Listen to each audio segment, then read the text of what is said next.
Gig Gab, episode 528 for Monday, April 6th, National Siamese Cat Day 2026. All right. Siamese cats howl, though. They are not They quiet. don't meow, they howl? No, I mean, they meow, but, like, they're not quiet cats, you know? Right.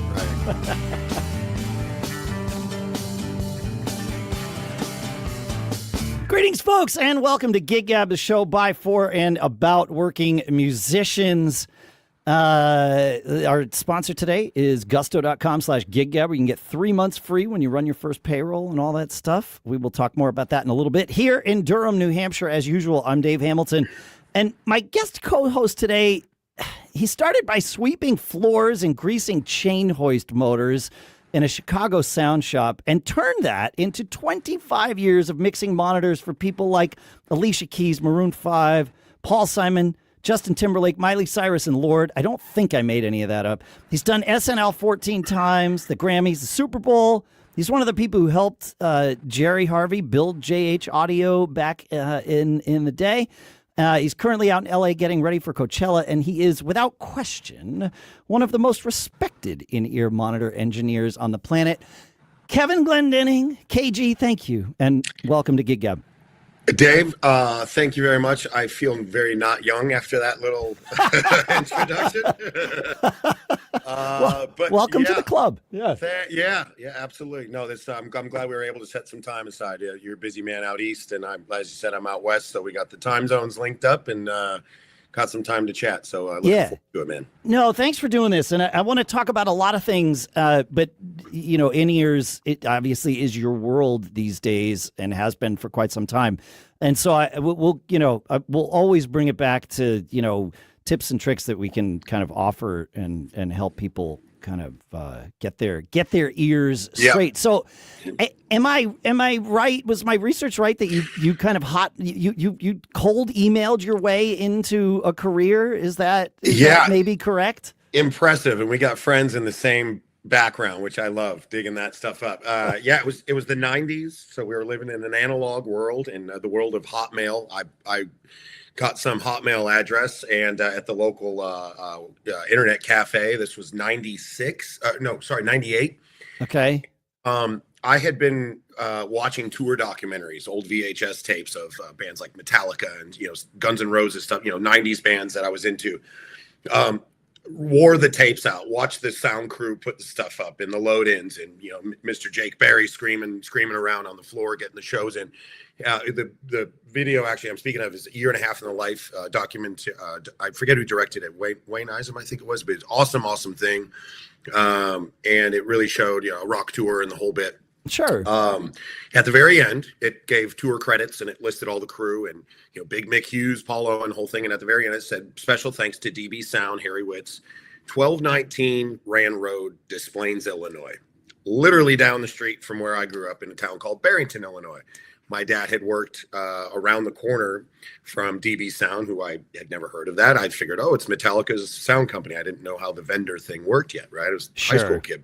So anyway, my dad did a little drive-by, and it was this little brick building shared with the fine folks at R&R Cases that I believe are still there in Illinois, Mr. Bob Crutch.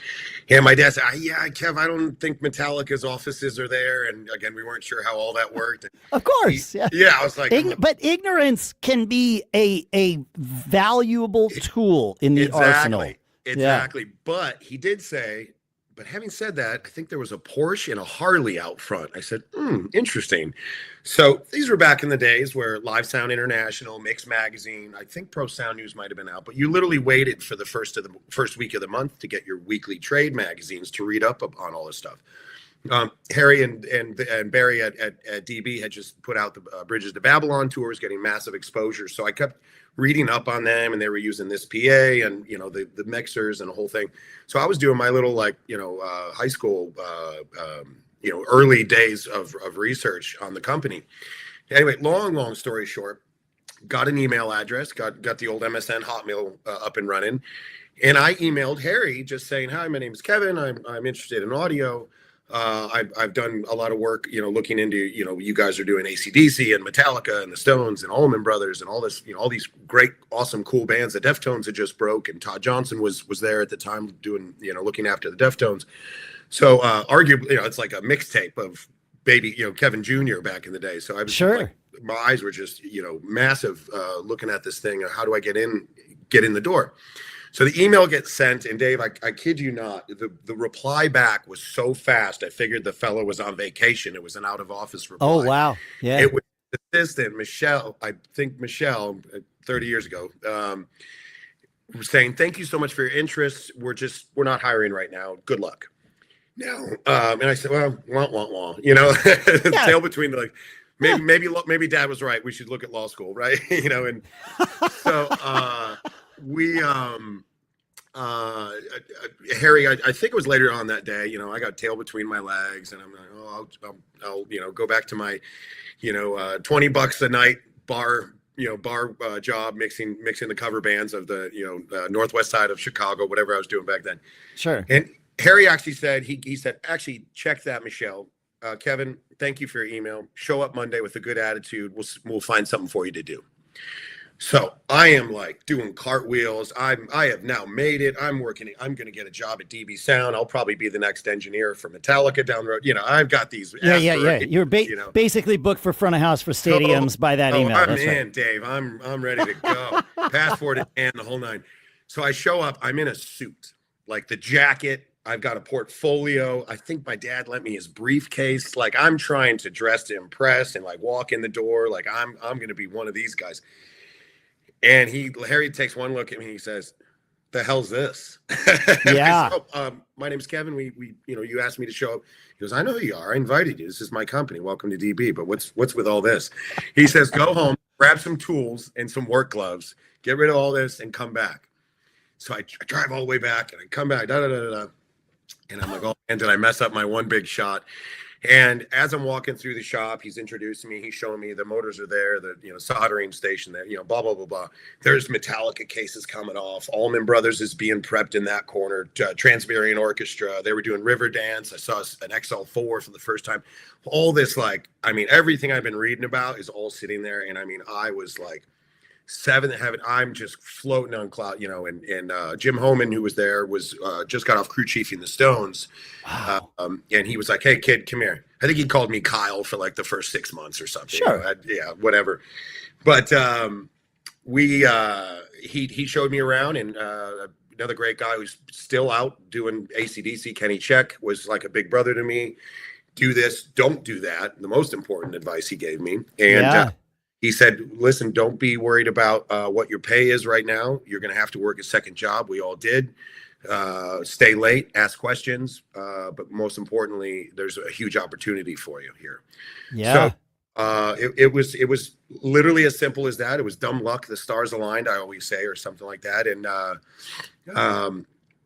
this was 99. I had swept many, many floors. I'd packed many, many trucks, winter, summer, spring, the whole nine, for the raging heat waves and the bitter cold winters.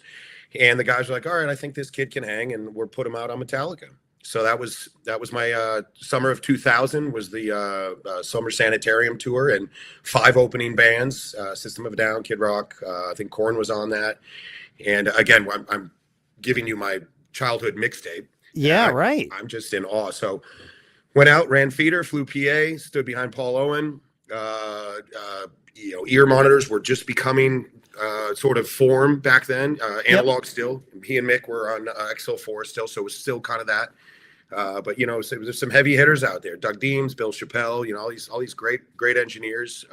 Brad Divins, I think, might have been out on that at then. Still friends these days. But I was rubbing elbows with all these guys I've been reading about. So it really was cool. And I don't think I got anybody injured, and I didn't piss anyone off too much in management. And Harry put me on AC/DC immediately after that. That was a year and a half, 2 years with Pab and John Roden and Niall Slevin and Opie and all those guys for that. It was a whirlwind of like entry. Baptism by fire, I think, is the cliche, is the saying. But I blinked and I was 22 and had a couple tours, one of them a world tour under my belt, and Went on to And you were just working as not even an A2 at this point, right? Yeah, I always say it was like a 10-person audio team, and I was person 11. Like I wasn't even on like I was below the last person, so I was junior, and yeah. But it was great. I mean, again, like there was some amazing people, Pab, Paul Boothroyd, and John Roden, and Niall Slevin, and all these, Paul Owen were like, hey, kid, come here, let me show you something. Or to see him tune wedges. I mean, you didn't pick that up in school, and it's I'm sure we can YouTube it all these days about how to tune a CM22 or something. But like it was real world stuff, and one thing, the persona side of it, the personal interaction with the rock stars and the management, and I mean the drummer's wife even, hey, how you conduct yourself on the road when you're tired, and food wasn't all that great, and just and these guys have 20 years on me back then. I learned so much about obviously just being on tour, about how to deal with the ups and the downs and everything in between, because you obviously lived through it all. But yeah, it was really I mean, you can't pay for that kind of education anywhere. No.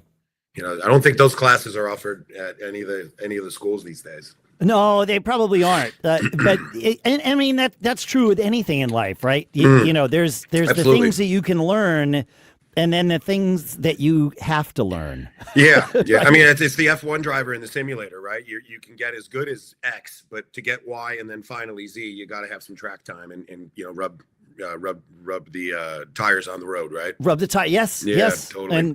and stay alive doing it, right? Yeah, that helped. Well, I mean, and of course with F1, I mean, like that's a different kind of staying alive, right? Exactly. The stakes are a little higher, but but still, just learning how to, like you said, that lesson, those lessons of how to conduct yourself in those environments. You get lucky getting them right once, and then you learn to keep repeating that habit, right? Yeah.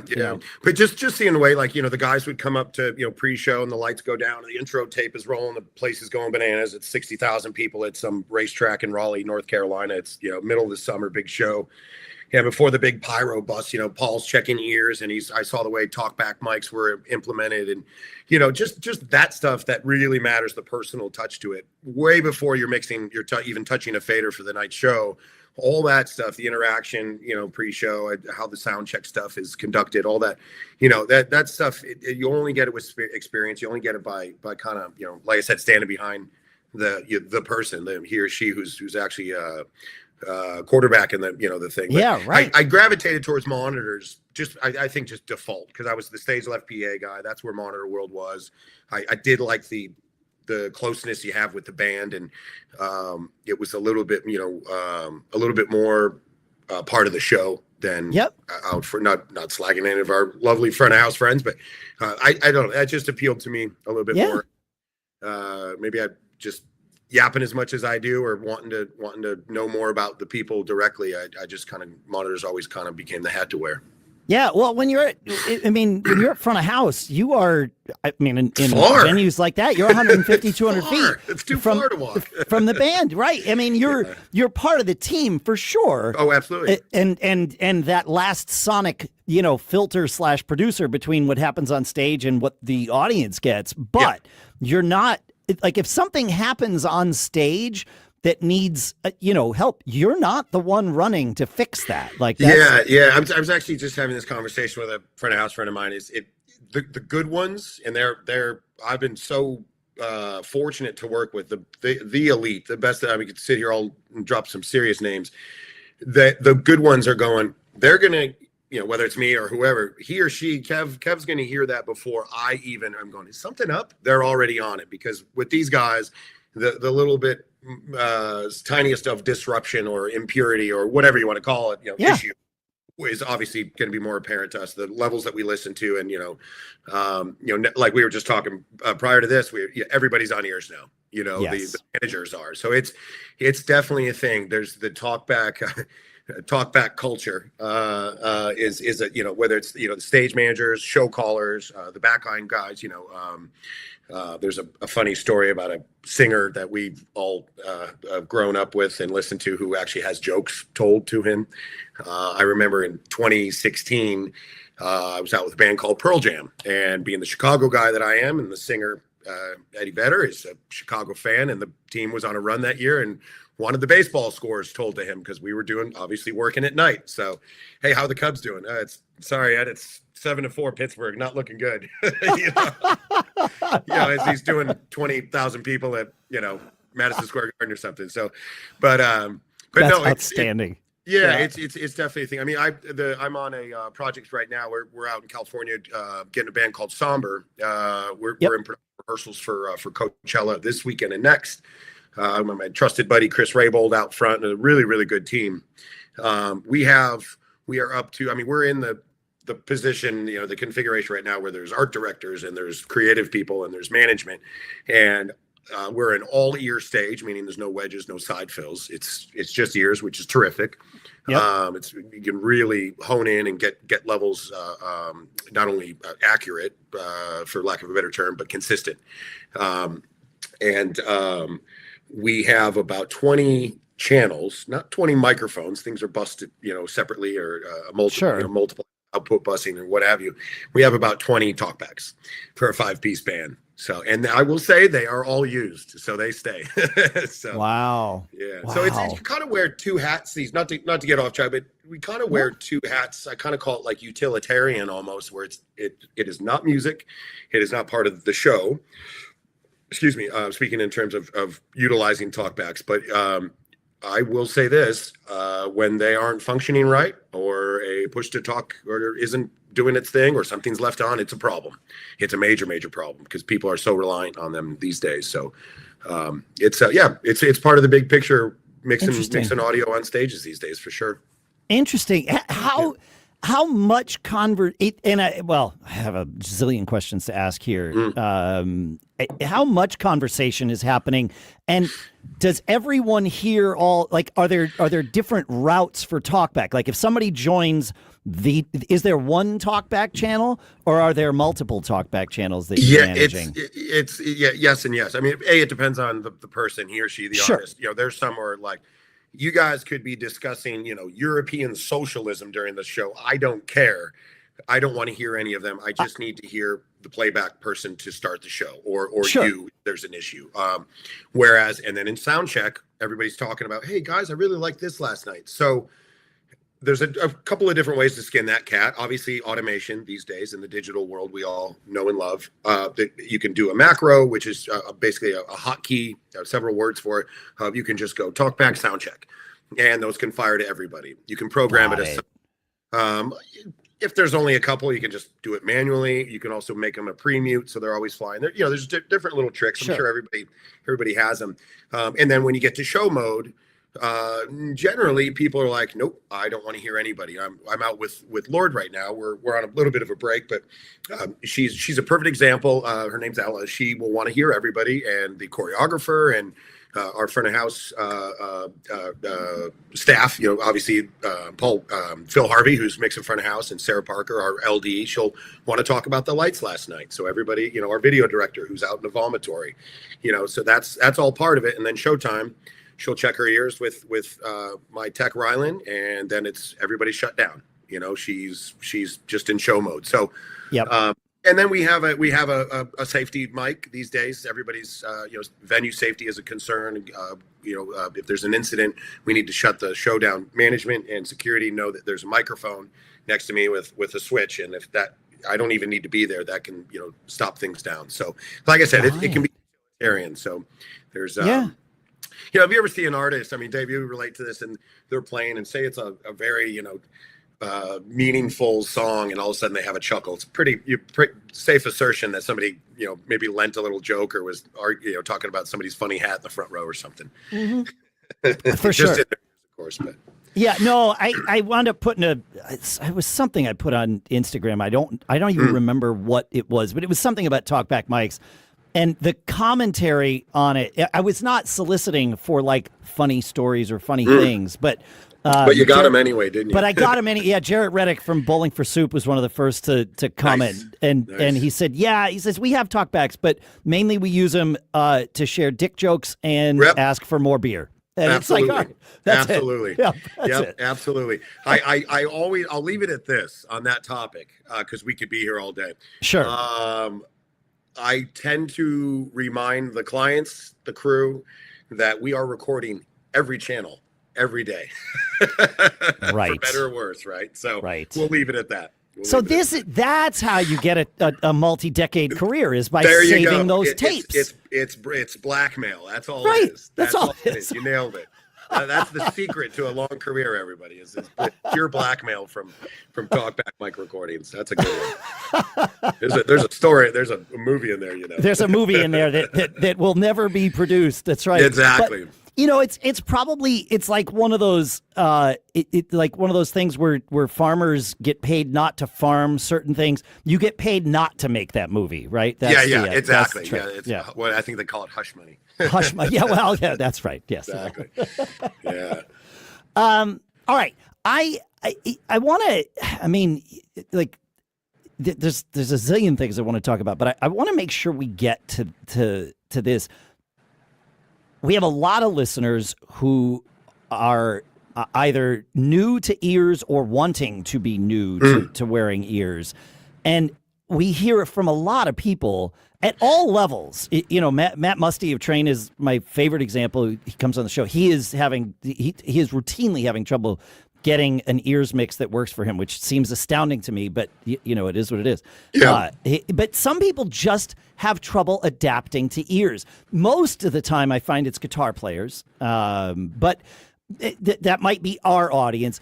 I'm curious, I assume you've been through this with artists where you've helped them adapt to ears. Is there anything in particular that sort of comes to mind as you know, okay, I've got to bring somebody over to ears. What are you going for to help someone make sure they get that mix that they want? What are some of the tricks that you've learned? Yeah, no, that's a good question, and emphasizing the guitar element, because we'll hit on that. That's great. There's real value in that. The first thing I say is before we even plug these things in, you have a foreign matter, either silicone or acrylic, that's going to be form-fitted to your ear. It will feel goofy. Number one thing you address. Again, not plugging any sound in. Also, dangling these things. See these things? You're going to save your career. I'm not mentioning any names, but the ones that have been wedges and wedges for years and years, and you go out to dinner, and my better half, she says, "Are we going to dinner with what? Are you one of those guys tonight?" Yes. And there's this, it's wedges. We all still use them. They're terrific. It's not some slagging on conventional monitoring, but if done right, you can preserve a lot of hearing with sound pressure level, SPL exposure, and so forth and so forth. Lecture done. Answering your question further, the first thing I say is, let's listen to something you're familiar with, right? Let's familiarize, because it's not a true, generally speaking, IEMs are not true transducers, meaning they are transducers. They're not transducers in the way we think of the speaker moving air with a voice coil. Right. So so that sounds somewhat foreign. Once you get used to the sort of sound signature or the texture of the driver components, which are generally armatures. I was going to say they're not drivers, they're armatures. They're armatures, exactly. Again, they are producing sound, but it's a different thing than what we're used to. Which is why some people, and these are my words, not Kevin's. I don't want to put any words in anybody's, but why the people that love, say, future sonics in ears, that's part of the reason some of those people love it is they are using, in most cases, a single dynamic driver, an actual speaker in the ear. Yeah. Then there's arguments and discussions to be had about why you might or might not like that. But when you hear people come on the show and they say, you won't ever change me off of future sonics. Yep. Oftentimes that's why. Yep. And Marty Garcia is he just hats off to him. Just got a Lifetime Achievement Award, I think a year or two ago. Dear friend, one of He's a good dude. Yeah. Just a good dude. forefathers, founding, whatever accolade you like to give him, it is I think the term these days is OG of IEMs. Yep. I'm so glad you brought that up, because we could list off a roster of guys and girls that have had something to do with this in the day.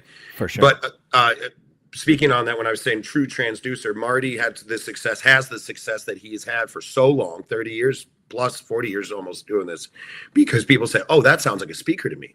Yes. Because it is a speaker. It's an actual transducer, full range that we're used to.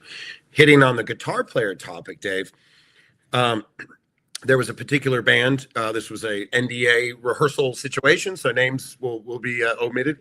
That the guitar player was making a move, and he had come to us and said, right, I've got my Marshall 412 Celestian 12 speaker. I've been playing through that my whole career. Everyone would know who this person is, and you would know the minute he starts playing. He's one of the heavy hitters.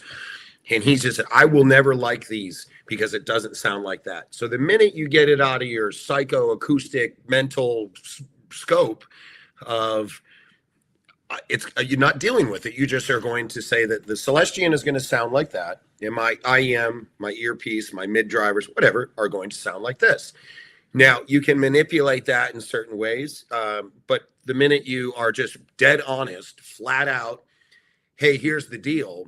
We're going to come really, really close to emulating, reinforcing that sound that you're used to behind you for however long and so forth, in your IEM mix. And there's tricks to do that, whether it's EQ correction or, I've seen guys even scope out the sound signature of a Marshall and then try to, almost copy that EQ curve into the channel strip of the 57 or, even the DIs these days, the polymers and the fractals that a lot of folks are using as direct injection sources. Sure. Which again, you can have tons of success with as well. But yeah, the guitar thing can be tricky. Drummers take their ears out to tune. I always say, get this right and then put them in, and then we'll go for it instead of coloring them with this as a reference. As much as that would be easier for us to do, that's not the way to do it. But I think, there's so many manufacturers. I think it was Mike Diaz who is probably like almost the godfather of the IEM. I call him the in-ear world Sherpa. Guru of the IEM vendor global scope, right? And I'll link to Mike's episodes here on Gig Gab because he's had some great things to say. No, he's the man and dear friend of all of ours. And I think the reason we're actually chatting today. So he introduced us for sure. Yeah, absolutely.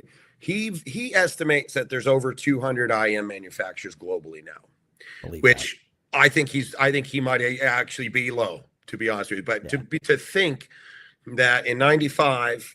Give or take a couple of years, it was 5 IEM manufacturers, right? Yeah. Like any other good thing, whether it's a windshield wiper or whether it's an article of clothing or who knows, if something takes off, it will be copied, emulated. Not saying in a good way. Somebody's going, wow, this is useful. This is happening. There's a market here. There's a market here. Thank you. Yeah, there's a market, and anytime that happens. So, I think. We're using Sensophonics on LORDE's tour. Nice. Dr. Michael Santucci, Chicago native as well, and one of the best to ever do it. You with SOMBR. We have a combination of, I think we've got Fur, we've got 64, we've got JH, we've got All Clear, Ultimate Ears. I always say, you get comfortable. What's working for you? Maybe somebody had a deal that benefits them. That's cool too. These things are not cheap. It's the Ferrari, Dave. It's the Lamborghini. It's the Lotus. They all operate well. It's what works for you. Who do you have a relationship with? Just like a microphone manufacturer. Sennheiser's terrific. Sound Devices is great. AKG, sure. It comes down to comfortability. When I came I've been with LORDE for about a year now. It was, hey, we're just ordering some new Sensophonics. I said, yes, she wears Sensophonics. She's comfortable with them. The isolation works for her. She likes the sound signature. So, coming in as, I have no dog in the fight. And I said, well, what has he or she been wearing in the past? Great. That's what we're going forward, unless there's a reason not to. Right. Yeah. Yep. Yeah, no, that makes sense. Yeah. And for folks listening, Sensophonics are they're not the only vendor. At one point they were. They're not the only vendor that uses soft silicone in the ears, but they're certainly the most prominent one that does. And and that's a different thing. You get a different seal. They don't, in my experience, they don't last as long. But that's we've had great. We are the LORDE tour has been working. I think we've done almost 70 shows in a year. Wow. 25 countries. We just knocked out South America. Prior to that, we did New Zealand and Australia just this year alone. Yeah. A couple of months of rehearsals out in California last year, and we did a Europe and US tour.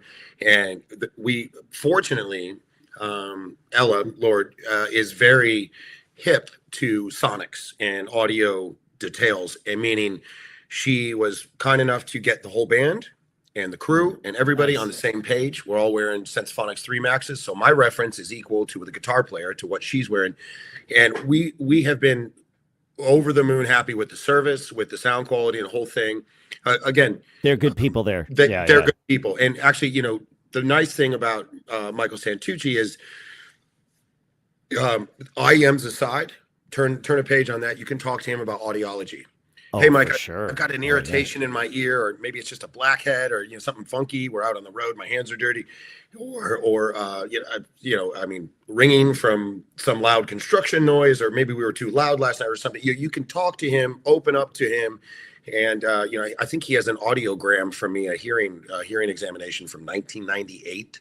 So almost 30 years of trust in him, and man, you want to talk about a roster of who he's gotten happy, from Stevie Wonder to Dave Matthews to Chris Martin. I mean, Stevie Nicks. I mean, he's gotten folks comfortable with ears that probably never would have been in a comfortable position. So it was him and Jerry Harvey when Jerry was at Ultimate that got me converted over. And I mean, I loved the way those soft silicone ears felt. They stay in. Sweat's not as much of an issue with them. Mine just didn't. They only lasted a couple of years maybe, and started to kind of break down. But that was 20 years ago. So yeah. Give him the old wiggle and the whole thing, and it's impressive. Great. Yeah, it's impressive. Yeah, we've been very happy with him. So a little plug for our friends back in Chicago. Yeah. Yeah. Well, yeah. I mean, like you said, it's the Ferrari, the Lamborghini, the Alfa Romeo. Like they all these are good problems to have to decide through. Correct. It's finding what's right for you. All right. So, but I'm going to bring you back to the guitar players. Actually, I'm going to bring you back to the guitar players in a minute, because the next thing that I want to do is I want to tell all of you about our sponsor for today. And you know how running a band or a live music business is supposed to be fun, right? That's why we got into this in the first place. Well, it is, until payday shows up and suddenly you're buried in spreadsheets and tax forms. Yeah, well, that's how we all are until our sponsor Gusto shows up. Gusto is online payroll and benefits software built for small businesses. It's all-in-one, remote-friendly, and incredibly easy to use, so you can pay, hire, onboard, and support your team from anywhere. You can pay musicians, crew, even remote team members with simple direct deposit, and Gusto handles the automatic payroll tax filing behind the scenes while you're out playing gigs and living the always be performing mantra, right? It's so smooth, I half expected to start tuning my snare drum and maybe loading the van and maybe tweaking my in-ears too, right? You can try Gusto today at gusto.com/giggab and get 3 months free when you run your first payroll. That's 3 months of free payroll at gusto.com/giggab. One more time, gusto.com/giggab. And my thanks to Gusto for sponsoring this episode. All right, so the guitar players, Kevin. I know yes, sir. We're gonna keep getting off on tangents, and I love that. No. And I'm just gonna bring us back. Yep. Yeah. So the one thing that I think really helps to skin the cat in guitars. Now, we live in a world where it could be a cabinet with mics on it. We live in a world where it could be, like I said, DI, direct injection, with a fractal emulator. The hip word, I think it's emulator.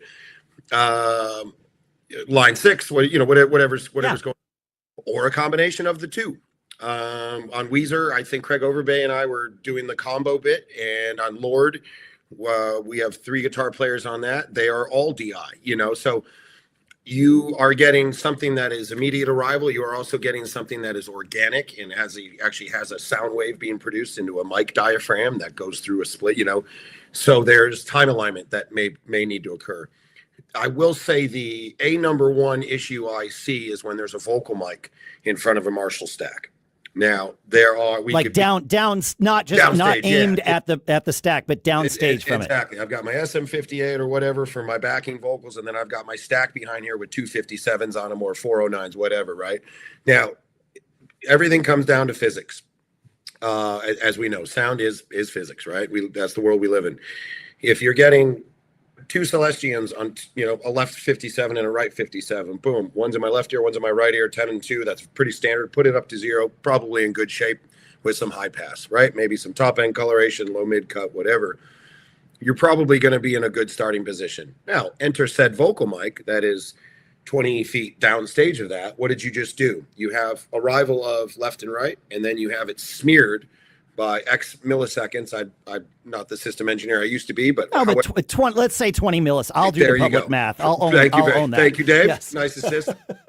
However long that is. Now, do you back that vocal mic up or I beg your pardon, do you back those 57s up to meet the delayed to time align mic capsule, just like time aligning delay speakers? It's the same mindset. What you're trying to achieve in ears, and again, wedges, not so much a big deal.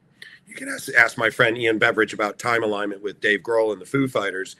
Doesn't need it. It's too loud, and it's there's imperfections that are just part of it, right? Yeah. Where with ears, it's a dead giveaway. You're hearing left and right there, and then you're hearing left and right, and then you're hearing 58. Yeah. Just a bit down the road. Now, sometimes that can be kind of cool. Sometimes that can lend to some space, right, and not so direct. Other times, I know with John Frusciante with the Chili Peppers, I'm actually speaking of his configuration exactly, except it was an Audix OM7 back then, okay, 58. That was the hardest thing to achieve happiness with Peppers, with John, who was great. He kept both ears in. The man can play some guitar, raging solos to nice little laid back melodies to the whole thing. I mean, the guys, close your eyes, you're freaking almost hearing Hendrix at that point, with amazing falsetto backing vocalist. It was a real pleasure working with him, and an unexpected treat. I didn't think he was that much of a thing, but Dave Ratt and I tried every trick in the toolbox of, do we align it? Do we back those 57s to meet the OM7? And now we were fixed every day. We were on tour. So we had our carpets with our tape laid out. Sure. Cabinets were at the same level every day, whether we're doing SNL or we're doing Soldier Field. That was our fixed entity. So we had that reference to work with, but you have to draw that fine line. And again, some people are used to it. Some people may like that delayed sort of ambient sort of flavor that adds to it. I found helping guitar players, sometimes adding that delay in is what they're missing when they first move to in-ears, because they're used to being 10, 20 feet away from their Absolutely. Yeah. And like I said, sometimes, just it's like, whoa, no, not a level thing, a too direct thing. We're not talking in terms of mix balance. We're talking in terms of, or they can hear their fingernails on the string. It's happening too quickly. In their head. Yeah. Right. Exactly. Yeah. It's just a little too much. We tried effortlessly with Paul Simon. The man has been, again, biggest stage, small stage, in a little room in New York with a nylon guitar with his fingers that he has been hearing 3 feet away for 70 years. Now, enter IEMs. It did not work. He said, I can hear everything, which is usually a thumbs up, Kev, and you're hired, and that's a win. It was too detailed for him. He was not used to it. It was too foreign, and we took that pack off and never looked, went back to floor wedge as it was. So, again, different flavors for different folks, and you're not always going to win it out. But without getting off guitar too much, my advice to win the war with that is to try everything. And learn the backline method. If the guy's going to play an A chord at 30% every line check, well, that's your reference. And then the guitar player comes in and he or she is 70% louder, well, that's just what it's going to be. Just know that is what it is. So having a couple of tricks in your pocket, these days consoles are loaded with everything. You can delay anything. You don't need any bells and whistles. Just go to the channel thing. And the calculus is great if you can pull it off. Get to measuring tape, but use these and just move the thing all the way clockwise. Nope, too much. Go back counterclockwise. Oh, there it is. And he's pointing to his ears when he says these. Sorry. Folks. Use Not your ears. Yeah. No, it's fine. Yeah. but no, there is, to answer the big question. There's no real fixed way. I think my community of engineers would back me saying, if it works 9 times out of 10, great. That 10th time, you're going to have to punt and figure something else out. Yep. But like I said, nobody bats 1,000. Nobody's got every answer for everything. I mean, heck, last night I learned something new about digital programming that I just had never ventured down that road before, inheriting a file from another mixer buddy of mine. So just picked up another trick. So there's always nuggets to learn. And I think before you get into the approach of how we're going to mic this and how we're going to blend the balance and the mix and the whole thing, is to know the human being you're mixing for. That's again, this new project last year that I started with LORDE, there was conversations before people even put ear monitors in. That was invaluable, getting to know the human, because in ear monitors you will not have any more personal interaction other than mixing IEMs for somebody. That's as close as going to get in the audio world. So whether it's them trusting you to put the belt pack where it needs to go, to not endangering them, God forbid, and everything else, and some artists want you to lock the pack at X and you have full control. Others, we've seen it a million times, are reaching in the back and not right. So you have to know that with certain folks. On Miley, she didn't want to know about it. We locked it in. It went in the wardrobe, and there was no discussion to be had. You have full control. Whereas Ella comes in for a sound check on LORDE, and she wants to be here at that, but at the show we need to be about here because the audience is loud. And Phil Harvey mixes an impactful, great show that with a lot of horsepower to it. Yep. So we need to address being in not too soft for reference points. So but yeah, it's getting to know the people you're working with. In any other business, the personal side of it does matter. For sure. Oh, I can only imagine how well you get to know someone. I mean, this kind of brings us to something else that I'm curious about, because you're not just setting their mix ahead of time and then going out for pizza while the show's happening, right? Like, I mean, ideally, Dave, I'd love to be around the corner, pizza and a cold one while the 20,000 while they're rocking it out. Fans are going crazy.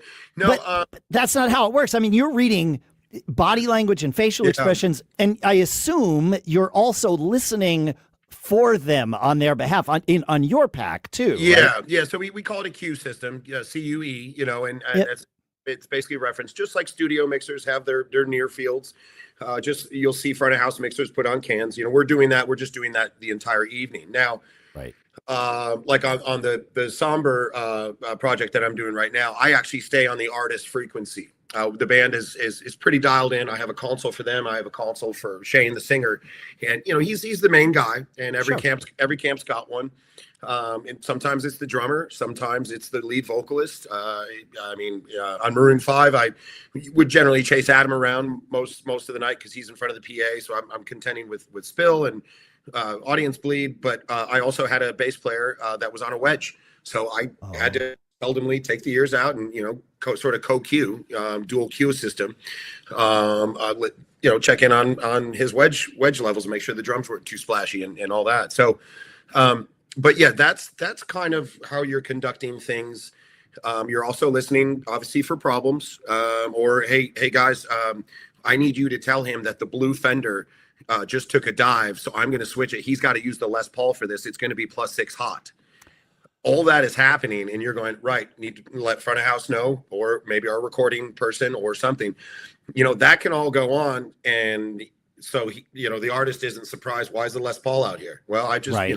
able to tell him this, that, or hey Ella, we got 5 minutes till we're some festival in some country where they curfew, at 11:59 PA's off. Hey Ella, we got to knock out the second to last song and just go with the close it, because we only have 6 minutes, whatever it is. So didn't learn that in audio school, but it is part of it. We've got a pretty extensive talkback system on the LORDE tour. And we've got these amazing sound devices, transmitters that are seamless anywhere basically in the building, with lav mics, so we can they're mobile talkbacks. We can be anywhere in the building, almost even to the offices, with the TX1 units, and I can communicate, literally into the dressing room.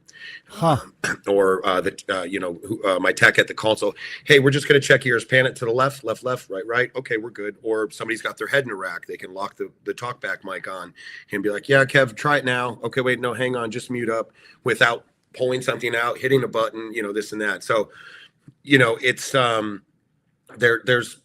these are all toys, and it's not part of mixing the music. It's right. Part of getting the show right. So I was going to say, getting the job done is what they facilitate. Yeah, exactly. So it's there's a lot happening with that, but it's one of these days maybe we'll all be home next to the fireplace with our boots up on an iPad, mixing the concert that's in Baltimore while we're home in Chicago or something. If you want to dig into that, we did Brad Maddox when he came on the most recent time, which was back in September, folks. And I'll link to this. Please. He talked a lot about his whole Remy setup. They actually did a performance, I think last New Year's Eve, a year and a half ago, where they were, I don't know, in different buildings. They were in different states. Yeah. Wow. And it was interesting what he said. There were a lot of interesting things. I'm not going to go through the full 93 minutes of it, but he said, we were based on where they were, and they were doing it over the public internet. and he said their latency was about 150 milliseconds. And he said, here's the good news. He says, when I'm at front of house, I'm already used to 150 milliseconds of latency. About right. It was no big deal. Yeah, I know that the Foo Fighters did that. They had in 2020, they had interesting times back then. Ian Beveridge was mixing it. He was in a different country. Ian lives in Canada these days, and he was doing it from a Yamaha Surface to the Troubadour, Roxy Troubadour, some club in LA. Sure. And they rolled a screen out for sound check, so he was virtually talking to him, and he mixed the Foo's concert from his basement in Canada. And was there latency? Absolutely. Again, we're talking about a very loud stage, a rock stage that is already latent because there's different arrival times, and the amps are things are bouncing everywhere. Things are bouncing, so kind of irrelevant in then. So but, it is fascinating stuff. Not to get too off topic, but I think I think that might be a thing sooner than we think, Dave, in terms of, hey, our engineer is out on something else, or we don't have to fly him to Hong Kong for a one-off when he lives in Boston or whatever. He or she's got their studio in their basement where they've got their reference, and they can provide a left and right, or maybe even several ear mixes. Who knows? Yeah, who knows? Yeah, monitors maybe not. You're still kind of gotta be there. Right. Yeah, are you actively mixing during the show? Like, would you change the mix substantially for different songs or different sections of songs, depending on the artist? Usually have that already dialed, especially on a tour. You usually at least have your starting point. Okay. Sometimes, you'll get into an arena and you're like, oh yeah, this place, where the scoreboard is just smacking snare drum back, and you're going to kind of have to tactfully deflect how to rid everybody of that pain, or I don't know, the skyboxes are made of glass and it's a real bright room or something that you're going to adjust, that you're going to deal with for 90 minutes, 2 hours, whatever. Okay, this is that's it. You started answering a different question than I thought I asked, but I'm glad. No, I'm glad you did, because there is this mentality, a belief that once we're on ears, the sound of the room is no longer going to impact what we hear on stage. False, and also false. Okay, so talk to me about this, because this is fat. Well, I mean, for even depending on it doesn't matter the size of the room, right? Yeah. It's not so much size stuff. I think it's the layout. The physicals. Like I said, skyboxes, scoreboard, whatever. Reflective ceiling of any kind. Totally. There's the beautiful room in Amsterdam. Man, Phil's going to kill me. It's the mid-size arena there. It's acoustically treated. It's perfect. It's amazing. We did 2 shows there last fall and didn't want to leave. And then we go into a tin box or a steel box where it's like, you almost think, is something wrong? And this, I'm speaking in ears on my side. Yeah. And would this be the AFAS Live, the Heineken, formerly the Heineken Music Hall in Amsterdam? Formerly Heineken. Very good, Dave. You are fast. You should be mixing monitors, my friend.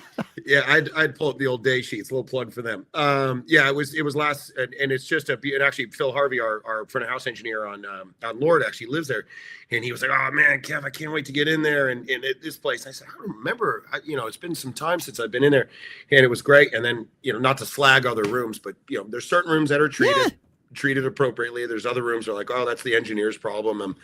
Or it's, what it is. It's when the paying customers are going, we're not going to go see shows at those venues anymore. Then the money comes in for it. Yeah. I mean, you don't have to slag on rooms. The people buying tickets they already will do that for they know. Yeah. Some rooms sound like crap. It's just how it is. With the socials being what they are these days, if things are exposed to that degree, I mean, and listen, man, $380 for a floor seat. I want good sound. I don't know about you. I remember going to see U2. Talk about getting off on a tangent. U2 at whatever the big dome venue in San Antonio was, and this was the Alamo Dome. Alamo Dome. Thank you. Yes, sir. And this would have been 1990 late something. Wow. I don't remember. Yeah, very cool. And the sound was so bad that they were halfway through with "I Will Follow," a song I had covered in bands, in high school, probably 100 times. They were halfway through with that song before I knew what song it was. Wow. And it was like, okay, where's the accountability here? Like, I bought the ticket. I should expect to be able to hear. Like, and some venues just don't sound good. No, and Joe O, who's been mixing, is one of the best of the best. I mean, everybody, I know that venue very well. I mean, heck, first time I was there, it was AC/DC. You want to talk about a swimmy room with serious SPL, whether you like it or not, it's coming at you. I'm pretty sure that show is still whipping around in the room, the roof. That might have been the problem. Maybe the AC/DC show was still swirling by the time you two got there. Yeah, and that's not that's not a slag on the person mixing the show. It's just sometimes you're in it, and there's not much you can do about it. I mean, we just got done with a festival run. We were outside every day. Like I said, it sounded like a completely different show because sound is just going that way, and it's not going that way and then doing this. So the band was like, man, Kev, I feel like I'm back in Third Encore in LA in our carpeted room with no PA. I was like, I'll take that as a compliment. Thanks, sure. Guys. That's good. Yeah, I mean, the difference between the 1990s and today is we have easy access to better technology that can help us dial in sound in places like that. It's not going to fix it entirely. But the system engineers that are out doing these shows should be working at NASA, and those guys and girls really don't get enough credit. I can tell, for one, I have nothing to do with the way the PA's deployed, hung, stacked, the whole thing. That is the other side of that.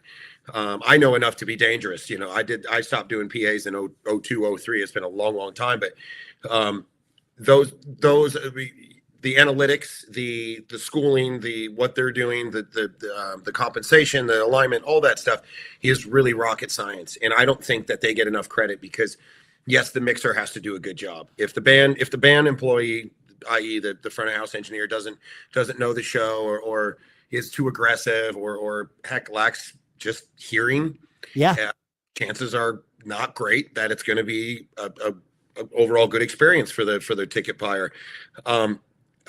Having said that, it's a two-sided street. The system's got to be right, and they are complicated these it's crazy. It is not. They are not plug and play. Whether it's DMB, whether it's L acoustics, Claire stuff, whatever. There is literally schooling and training that goes on with that stuff. You have to be certified, and I say No, have to be. It needs to be. It's a thing. equating it to rocket science is not an incorrect direction to go, in my opinion. All right, so you've got like, how are you fixing these problems when you've got a reflective ceiling? Like, what are you listening for, and then how do you adjust for this? How are you? I mean, I'd say 95% of the time, Dave, it's a process of elimination.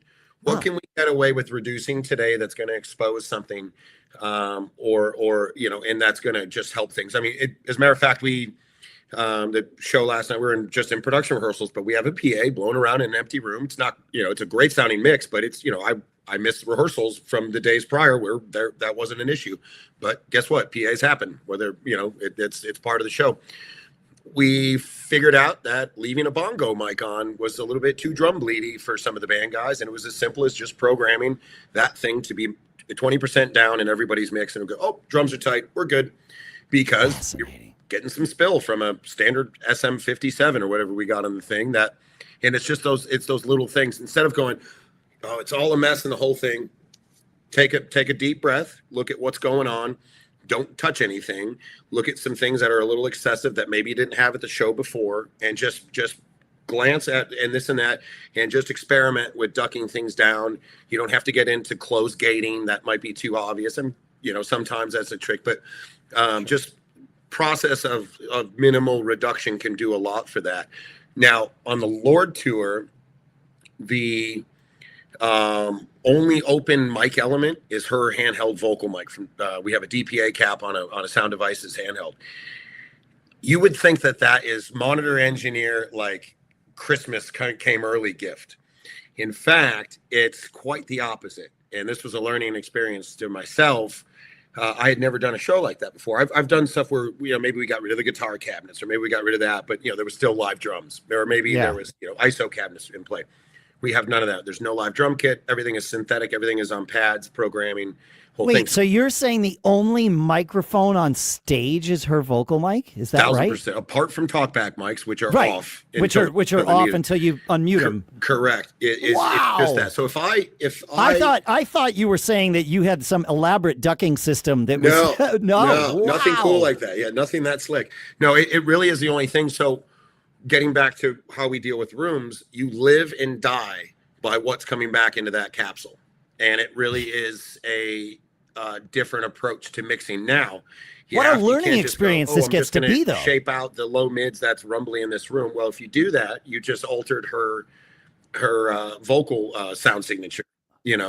Pretty sure that's a problem. So you find ways to do that. Now, I'm a huge proponent of, getting back to system engineering and tuning PAs, I'm a huge proponent of, we just got our... Uh-oh. Did I lose you? Oh, you're here. Okay. Oh, yep. I'm a big proponent, we just took these brand new IEM ABCs out of the box. Let's throw them in. Let's put some pink noise, or maybe voice them with an SM58 so you can hear your own voice. However, whatever your methods are. Yeah, learn the sound of them for yourself. Yeah. Identify the sound signature and go, wow, these things got a lot of low mid and are going to be great for my guitars and my snares. Or man, they're a little aggressive up top, or whatever it is. Yeah. They all have their own something. And then guess what? Just go to your output and say, I'm just going to balance these for right. Don't go crazy, but maybe just some adjustments and get it sounding right for you. And I'm pretty sure that, getting it right for you is going to, take that, throw it in the library and copy it over. You've just tuned your PA in an IEM enclosure. So I think that's one thing that's missed a lot. And that can, getting back to it, Dave, that can really remedy a lot of that wide open, oh my gosh, this room is really a force to be reckoned with, in the negative of kind of cleaning things up. And you'd be surprised if you get the box right, or the IEM right in our cases. Yeah. Put the snare up. You're not going to have to do a whole heck of a lot. Maybe some vocal things where you're going to still do your tricks at, but the guitars are probably going to sound pretty natural to you if you got the the end downstream, the IEM shaped to the way you want it. I can't. This lesson is so valuable. I can't shine a light brightly enough on this. But I will share an example. I got a set of of IEMs. They were actually the JH Audio Laylas that Jerry had sent me after he came on the show, and I got them, and these are like I can't remember 12 or 16. 4x3, 4 lows, 4 mids, 4 highs. No, there you go, 12. Yeah. And I was using them in here in the studio for the podcast, and it worked fine. It was great. And then I went on the road we recorded a podcast from like CES or something. I do a show for Apple users called Mac Geek Gab. We recorded that from CES, and I got comments from our listeners that said, "Oh my gosh, your sound on your Rode setup is so much better." And one of them said it's like FM versus AM, and I knew what they meant. I'm like, uh-oh. Can I tell you why? I'll let you finish. Sorry. No, I already know the answer. Go ahead. You tell me why. Yeah. Those were built. I want to say those came out in 13. Maybe 13, after the Roxanne, after the 16s, when Jaret opened the Sirens line and started naming them after female songs and artists. The Layla is about as flat as it get. It was built to not have coloration. Lows, mids, and highs are. I dare to use the 4-letter F word, flat. I don't like to, but it's very close in terms of there's not much coloration, whereas other IEMs already have the rock and roll curve, right? These do not. So what you're doing to your guitar rig now, say you have IEMs 1, 2, 3 from some company, and there's that rock and roll curve. Well, there's already high end in your mix, Dave. So you're probably going to go to your guitar tone and dial down the guitar tone, and it's going to sound like this because you already have that inherently occurring in your ear. You're not going to want it from the source. Yeah, and that's that. You're just getting accuracy at that point. And what you're driving. That was what I didn't do when I got these. I didn't learn what they sounded like. And for me, and it might have been the way these Laylas fit, they had far too much low end, and I didn't notice it. So I had rolled all the low end off of your cabinet. No, of my podcast mix. And so people were just getting this like super high end thing. Yeah. And as soon as I realized it, and of course I listened back and I was like, sorry, folks. You know, and then I dialed it in. And, Yeah, and it's not a slag on the. I always say, listen, in generally IEMs are used in the wireless domain, meaning we're plugging these babies into belt packs in the RF. Correct. Yep. I always say, and my RF friends, again, are unsung heroes that know as much, if not more than most of us mixers. I always say, hey, I'd rather have too much of something here and duck it down than going, these are really great, but I need to add like some 80 cycles to this mix because there's no bottom. There's no beef. Yeah. 100. The hardest thing an RF system is going to do is to produce long square waves. It's the first thing that's going to flutter that we hate. If you already have that here, you're not doing that on the console, you're not transmitting that the RF unit's going to act a lot smoother. So when you have something like a Layla with a quad sub, or I think everybody's got what you call a four banger in the bottom end. Yeah, you inherently already have that in the IEM enclosure, and you're not having to go to the additive measures of making low end up in the plus category. So there's that. I know Andy Meyer and Chris Rabold use IEMs to do massive Super Bowl SNL broadcasts and the whole thing.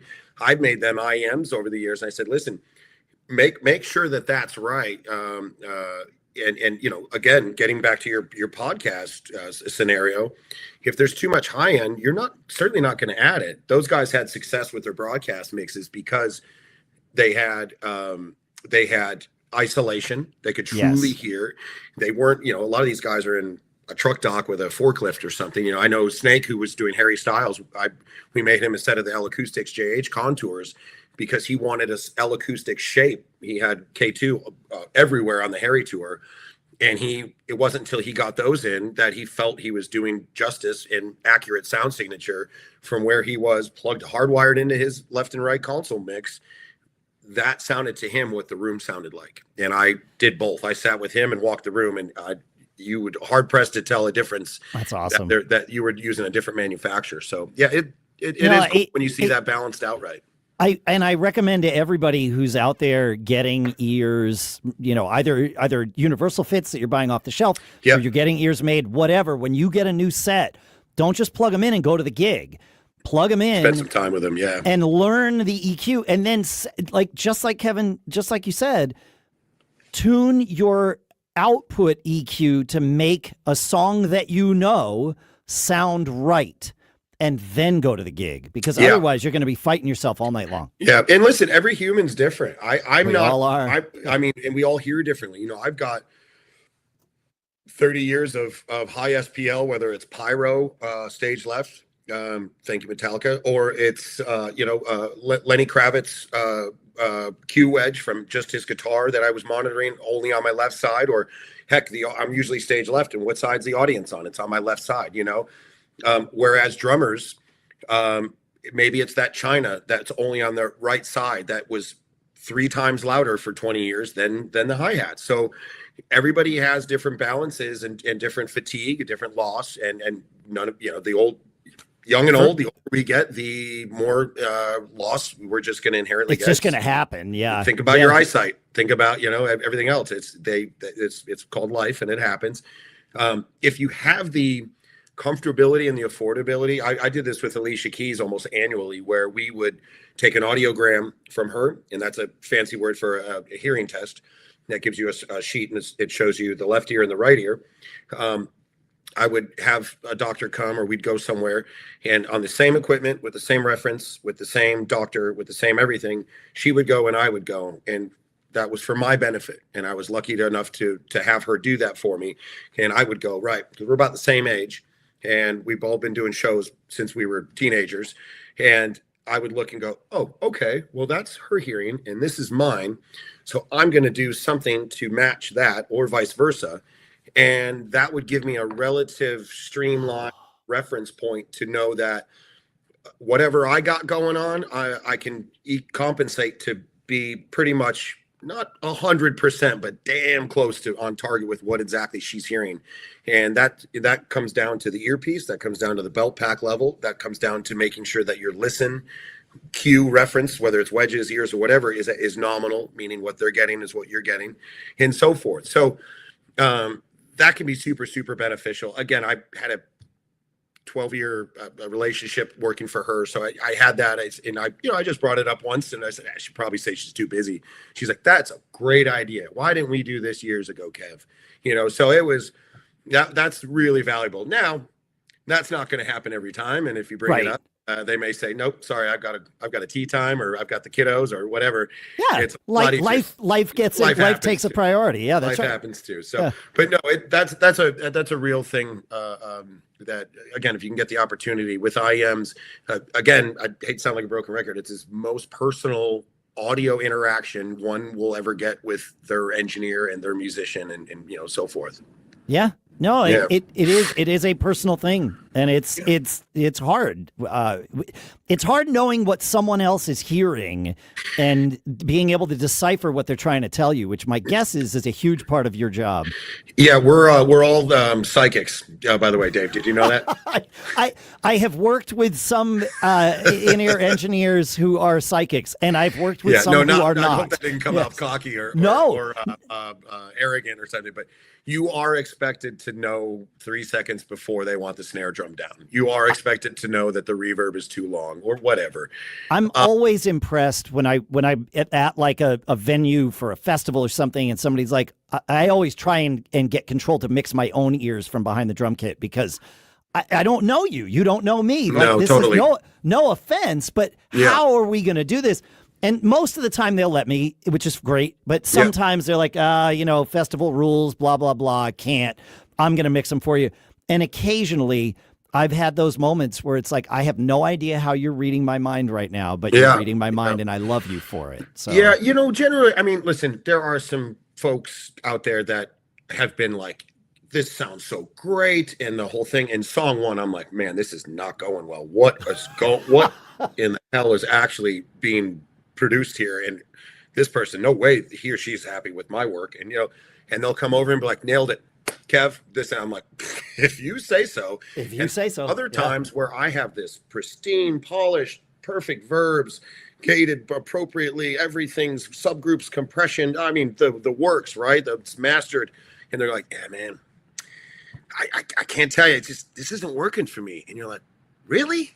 So it's, and you're just like, who knows? So, and a lot of that is pedigree. What are they used to hearing? A lot of that's hearing capabilities or insufficiencies, again,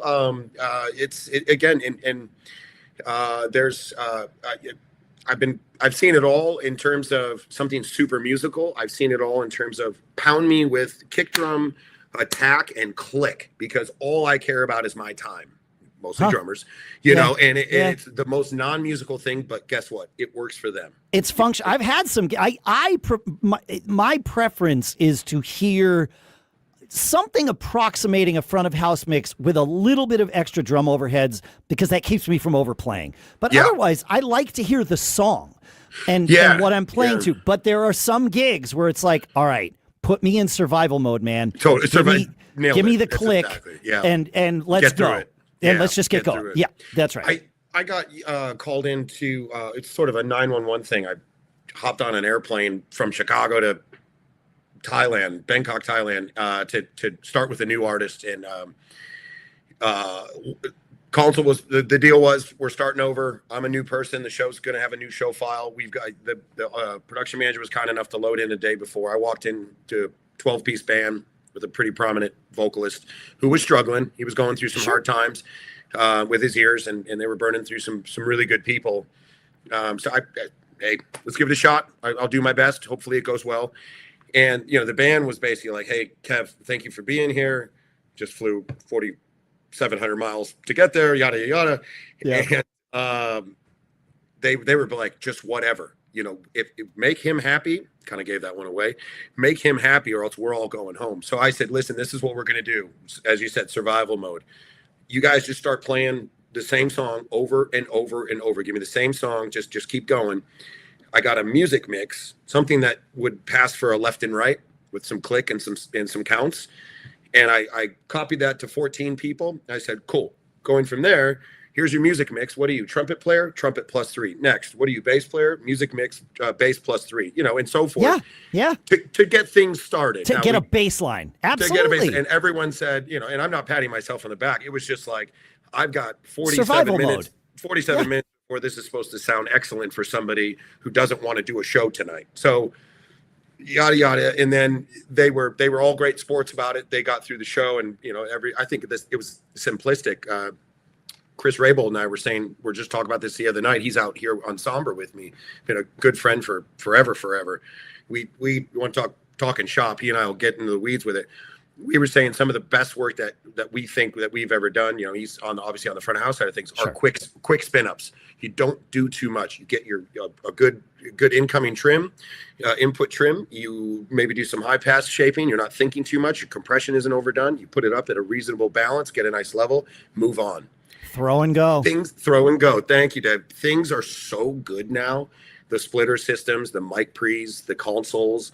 Yes, the bells and whistles are pretty. The Gucci limiters are always helpful when you can get them. The whole thing. But listen, in earpieces sound great. The RF systems from all the biggies are nice and quiet, and they all sound musical these days. The Wizicoms, the Sennheisers, the Shure, the Sound Devices stuff. I mean, the gear is getting so good, dare I say, it's almost cheating. And I'm not trying to sound like the old man here, but back in the day, I feel like we had to do a lot more to get stuff to sound as musical and natural as it is. The library settings on a Quantum 852 are like money in the bank. You're like, there's my kick EQ. Yeah, I'm pretty much there. Good to go. Yeah. No, I've had the same experience with different bands. Suddenly you get to the gig and you realize, there is no one to mix our ears for us. So we're on our own. Yeah. And you do exactly what you did. Just come up with like the left right mix and then +3 for everybody. And I've done that where, you've had an hour to get it rolling, and also, by the way, set up my drums and the fun parts. Yeah. The fun exactly. part. Right. Yeah. And then we play the first set. And more often than not, people are like, that's the best ears mix I've ever had. And it's like, okay, well, it's only going to get better from here, but also it's going to get worse from here because you're going to get picky.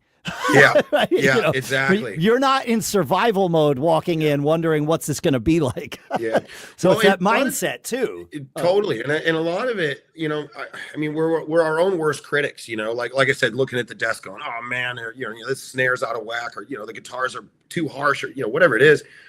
The vocal intelligibility isn't where it was Sure. last night. What am I doing wrong? And you nitpick or you fine tune stuff, or Overthink it. Your Yeah. ADE kicks in, and you gotta EQ the vocal verb, whatever, But yeah, you fine tooth to a detriment, right? Yes. Yeah. You outsmart yourself is what you do. Totally, we're all guilty of it. I mean, heck, so many times, a lot of times I'll set up dummy channels, meaning, right, they're cool with what's going on. They seem to be happy with the guitar rig or the bass rig.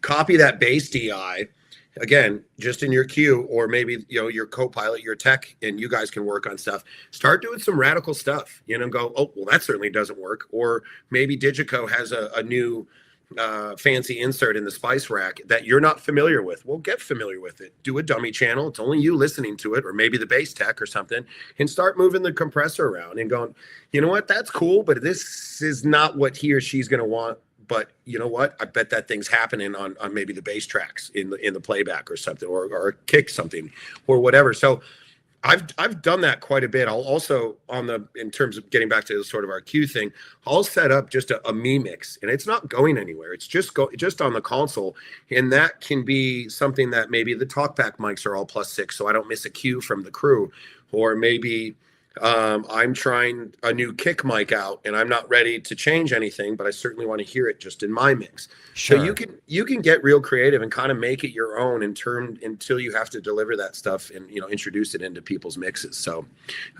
heck, maybe it's Super Bowl Sunday and you can't miss the game, and you need to pipe the ball game in the mixing console. You got to that's right. That's right. Yeah.